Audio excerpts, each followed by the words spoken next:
আসসালামু আলাইকুম গাইস, আপনারা সবাই কেমন আছেন? পাঁচটি অবস্থায় সদা চুপ থাকুন। ১. যখন আপনি বুঝতে পারছেন কেউ আপনার শব্দ দ্বারা আপনার অনুভূতি বুঝতে পারবে না, তখন চুপ থাকবেন। ২. যখন আপনি কী বলতে হবে তা জানেন না, যেটা বলবেন সেটার ব্যাপারেও আপনার সন্দেহ হয়, তখনও চুপ থাকুন। ৩. যখন কেহ অন্যের দুর্নাম করছে, তখন তার সে কথায় অংশগ্রহণের প্রয়োজন নাই, সে সময় চুপ থাকুন। নাম্বার ৪.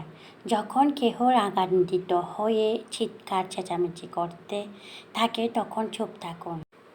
যখন কেউ খুব আগ্রহ ভরে নিজের জীবনের কোনো ঘটনা বর্ণনা করতে থাকে, তখন চুপ থাকার চেষ্টা করুন। তুমি এই ব্রহ্মাণ্ডে গুপ্তধনের খোঁজ করছ, কিন্তু প্রকৃত গুপ্তধনে তুমি নিজেই। কাঁঠাল বিচি দিয়ে গরুর গোশত রান্না করা কেমন হয়েছে কমেন্টে জানাবেন। কেউ যখন কম্বলকে পেটাতে থাকে, তখন সেটা কম্বলের বিরুদ্ধে নয়, ধুলোর বিরুদ্ধে। কাঁঠাল বিচি দিয়ে গোশত দিয়ে রান্না করলে অনেক সুস্বাদু হয়, আর রুটি দিয়ে খেতে অনেক সুস্বাদু।